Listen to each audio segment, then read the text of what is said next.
Oi, amoras! Que saudade de vocês! Meu nome é Pamela Araújo. Vim aqui falar um pouquinho sobre a linguagem figurada.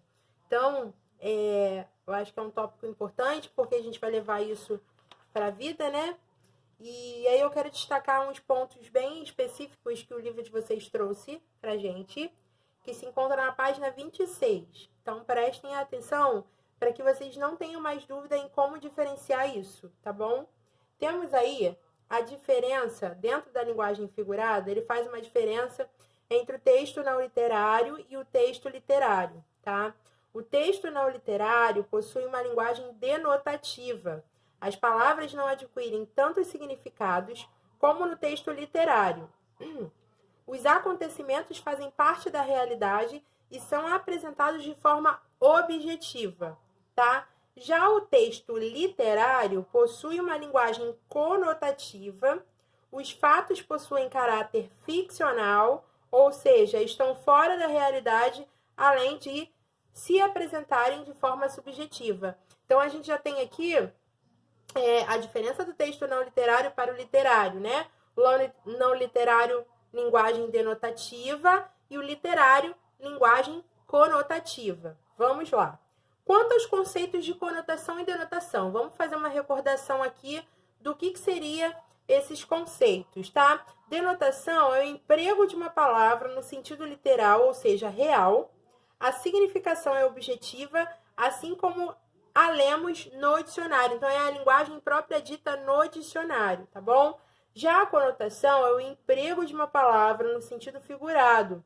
A significação é expandida ou modificada subjetivamente e o seu sentido é compreendido dentro de um contexto. Então, a denotação a gente trabalha com sentido literal e a conotação nós trabalhamos com sentido figurado, tá bom?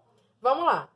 A gente tem aí no livro, na página 26, alguns exemplos, né, de denotação e conotação. O galho da árvore foi atingido por um raio, conseguiram domar a fera no zoológico. As expressões o galho da árvore e a fera foram usadas no sentido denotativo, ou seja, real. Agora veja essas mesmas expressões usadas em outro contexto. Ele quebrou um galho ao fazer meus serviços. O pai virou uma fera com a filha. As expressões quebrou um galho e virou uma fera, nesses contextos, assumem sentido conotativo, isto é, figurado. Ponto. Então, já descobrimos a diferença do texto literário para o não literário e a diferença da conotação e denotação. Agora, vamos falar um pouquinho sobre as figuras de linguagem, tá? O que seria uma figura de linguagem? Ela consiste em recursos semânticos usados para realçar e dar maior expressividade às palavras, permitindo usá-las em um sentido diferente da convencional. Então, vamos lá.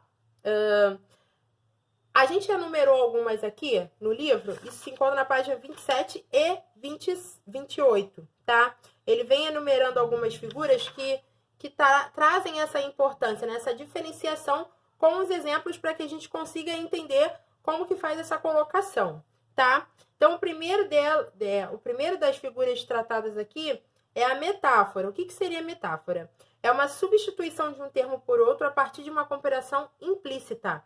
Então, toda vez que eu falar de comparações implícitas, ou seja, escondidas, eu estou falando da metáfora. Já a comparação mesmo, eu tenho uma comparação explícita. Então, a diferença da metáfora para a comparação é que a metáfora é uma comparação implícita e a comparação é explícita, ok? Exemplo de metáfora. Deixe em paz meu coração, que ele é um pote aqui, que ele é um pote até aqui de mágoa. O coração é um pote? Não. Coração é coração. Então, aqui ele utilizou a linguagem figurada, denominada como metáfora, porque faz uma comparação com um pote, beleza? Metonímia. Ocorre quando uma palavra é substituída por outra, com a qual apresenta um relacionamento de sentido, que pode ser de parte, todo parte ou de aproximação. O bonde passa cheio de pernas brancas, pretas, amarelas. Para que tanta perna, meu Deus? Pergunta meu coração. Carlos Drummond de Andrade. Nesse trecho do poema, o eu lírico refere às pessoas que estão no bonde e não apenas às pernas brancas, pretas e amarelas. Nesse caso, ocorre a substituição de um termo pelo outro, tá? Eufemismo. Palavra usada com o intuito de suavizar ou amenizar uma palavra de sentido desagradável, ofensivo e grosseiro.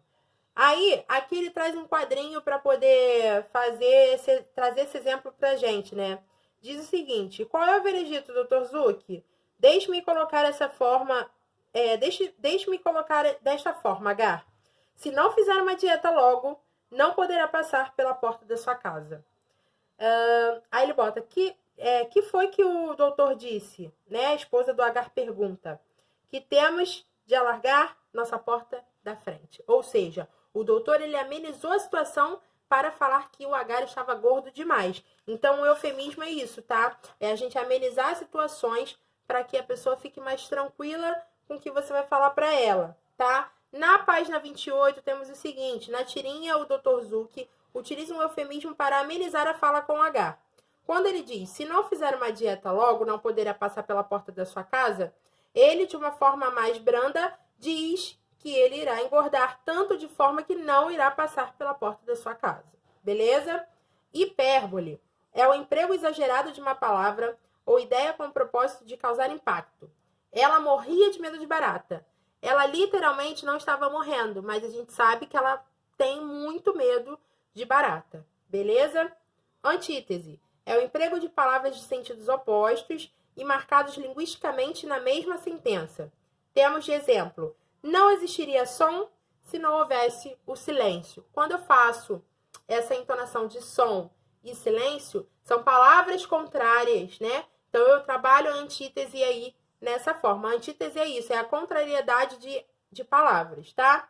Personificação é quando se atribui ações humanas a objetos inanimados, né?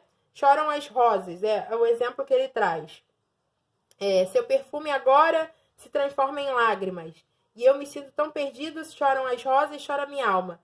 Ou seja, as rosas não choram, né? Só no sentido figurado. Então, aqui eu estou dando uma qualificação humana a um objeto, né? A um ser inanimado.